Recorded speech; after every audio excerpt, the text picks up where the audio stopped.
La hermenéutica en sí es una palabra técnica que quiere decir o representa lo que es el arte y la ciencia de la interpretación.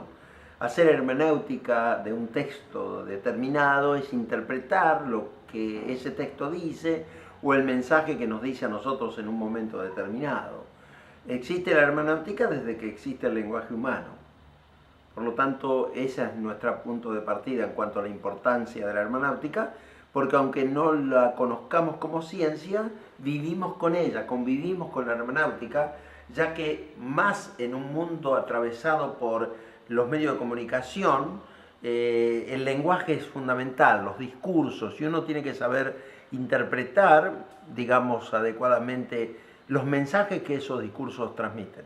La hermenéutica es importante y podríamos decir que se demuestra esa importancia desde el momento que los líderes del mundo, políticos, economistas, sacerdotes, pastores, profesores, usan el lenguaje, o sea, su herramienta, podríamos decir entre comillas, es el lenguaje.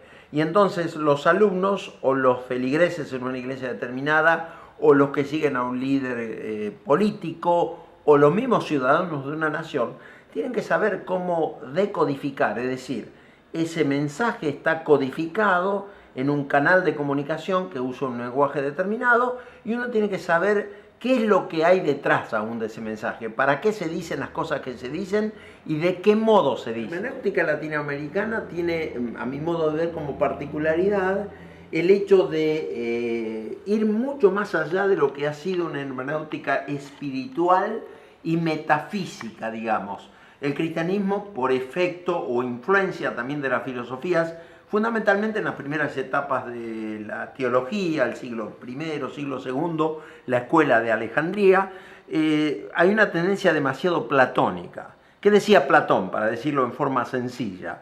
Que todo lo que vemos, tocamos, que los objetos de nuestro mundo son copias de un mundo supraterreno, que él lo llamaba el lugar celeste, donde están las maquetas de cada cosa. Un vaso, una silla, una persona, un hombre, una mujer, un árbol, son solo copias de una realidad que está más allá de lo fáctico, de lo visible y de lo palpable.